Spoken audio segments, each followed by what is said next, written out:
Lalu hati itu, di dalam hati dan roh kita itu merupakan yang batin. Jadi dengan ilmu syariat yang batin, supaya dalam hal tersebut, ilmu tersebut itu bisa, amal ibadah yang batin itu bisa diterima di sisi Allah. Nah, jadi amal ibadah kita yang batin itu lalu kita isi dengan ilmu tasawuf dan ilmu tarikat serta hakikat. Nah, itu yang batin. Nah, jadi mana ilmu yang batin? Ilmu tasawuf, ilmu tarikat dan hakikat. Ini jalan untuk menyampaikan kepada ilmu hakikat dengan demikian itu. Lalu supaya amal ibadah kita yang batin itu bisa diterima di sisi Allah Subhanahu wa taala. Mana amal ibadah kita yang batin? Amal ibadah kita yang batin yang pertama ikhlas kita dalam melaksanakan suatu ibadah. Yang kedua zuhud dalam masalah diri kita. Yang ketiga sabar. Yang keempat ridha. Dan yang kelima adalah wara kita kepada Allah Subhanahu wa taala. Ini merupakan suatu pelaksanaan amal ibadah kita yang batin. Nah, setiap kita melakukan suatu ibadah kita yang zahir haruslah disertai dengan yang batin. Nah, haruslah disertai dengan amal ibadah kita yang batin. Jadi yang zahir itu haruslah disertai dengan yang batin. Nah, kenapa? Karena yang batin itu adalah urusannya di dalam. Sedangkan yang zahir itu merupakan gerak dan tingkah laku di dalam masalah pekerjaan yang kita lakukan. Nah, sehingga dalam hal yang sedemikian, ini merupakan wasiat beliau. Dan juga diingatkan oleh baginda Rasulullah Sallallahu Alaihi Wasallam supaya kita bisa menyempurnakan. Yang paling utama adalah kita menyempurnakan syariat yang zahir. Nah, jadi syariat yang zahir ini lalu kita melaksanakan dalam masalah hal tersebut supaya bisa diterima di sisi Allah Subhanahu wa taala. Lalu kita mempelajari dalam bidang ilmu fikih. Nah, jadi dalam bidang ilmu fikih itu ada di dalam masalah hal tersebut pada bagian muamalahnya, ada bagian jinayatnya, nah, ada bagian hududnya. Nah, itu menyangkut dalam masalah tentang yang zahir. Nah, kemudian di dalam masalah bidang muamalah termasuk dalam masalah pelaksanaan ibadah salat. Nah, di sini kita kalau dalam bidang fikihnya itu lalu kita mempelajari tata cara wudu yang sempurna. Bagaimana tata cara wudu kita supaya wudu kita itu betul-betul mendapatkan suatu kesempurnaan. Nah, ini yang perlu. Ini beliau menyarankan seperti itu. Nah, supaya amal ibadah kita yang zahir itu bisa diterima di sisi Allah Subhanahu wa taala. Tata cara wudu kita. Harus kita mengetahui syarat dan rukun dalam masalah wudu tadi. Sah atau tidaknya dalam masalah wudu tadi. Nah, ini yang paling utama. Supaya apa? Amal ibadah kita yang zahir tadi supaya bisa betul-betul diterima di sisi Allah Subhanahu wa taala saat pelaksanaan kebaktian kita kepada Allah. Nah, jadi untuk melaksanakan dalam masalah saat kebaktian kita kepada Allah, maka di situ termasuk di dalamnya adalah tentang ilmu usuluddin.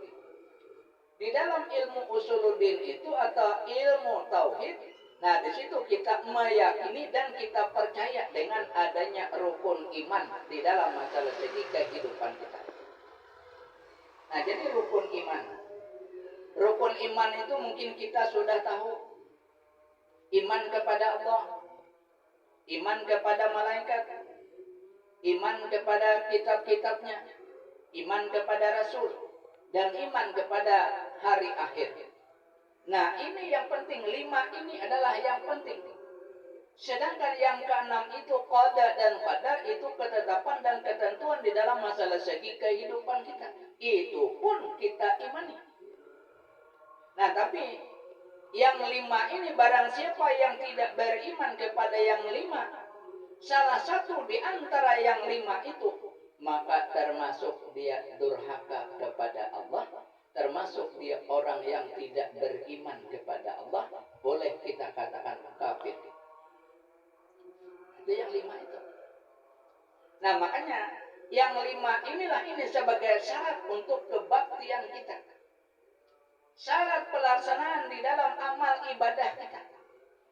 Nah dari yang 5 itu. Nah ini syarat pelaksanaan suatu amal ibadah yang kita lakukan di dalam masalah segi kehidupan kita sehari-hari. Nah jadi oleh sebab itu di sini kita karena untuk menghias diri kita. Jadi perhiaskanlah anggota batang tubuh kamu yang zahir, kata beliau. Dengan ilmu syariat yang zahir, yaitu ilmu fikih dan ilmu usuluddin.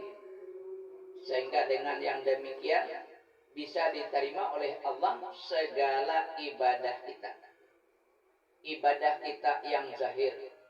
Ibadah salat kita, puasa kita, zakat kita, mengerjakan haji dan lain sebagainya. Supaya amal ibadah kita yang zahir itu bisa diterima di sisi Allah, syaratnya kita mempelajari ilmu syariat tadi, ilmu fikih dan ilmu usuluddin. Nah, karena ilmu fikih dan ilmu usuluddin itu sebagai bukti dalam hal tersebut tentang kebaktian kita kepada Allah Subhanahu wa taala. Nah, jadi untuk melakukan dalam masalah kebaktian itu, yang 5 ini tadi menjadi fondasi dalam segi kehidupan kita. Iman kepada Allah, iman kepada malaikat, iman kepada kitab, iman kepada Rasul, dan iman kepada hari akhir. Nah, ini yang 5 ini sebagai dasar. Jadi, kalau rukun iman kita sudah mengetahui 6 jumlahnya. Karena dalam hal tersebut tidak dicantumkan tentang masalah qada dan qadar. Nah, jadi qada dan qadar itu ketentuan Allah Subhanahu wa taala sejak ajali, sejak kita belum dilahirkan, saat kita berusia kurang lebih 120 hari, di situ ada ikatan perjanjian kita dengan Allah. Nah, ikatan kita perjanjian dengan Allah dalam hal yang sedemikian, nah pada saat itulah Allah Subhanahu wa taala meniupkan rohnya. Nah, meniupkan roh untuk menghidupkan janin yang ada. Nah, ketika ditiupkan roh itu, roh suci itu ditiupkan kepadanya, maka dalam hal tersebut si jabang bayi, calon jabang bayi itu menerima apa yang telah dikatakan Allah. Nah, lalu situ ada qada dan qadar. Qada itu merupakan ketentuan, qadar merupakan ketetapan. Nah, jadi ada ketentuan Allah, ada ketetapan Allah. Nah, sedangkan di dalam masalah segi kehidupan kita, apabila terjadi di dalam masalah keadaan kita, terjadi berbagai macam suatu musibah dalam masalah diri kita,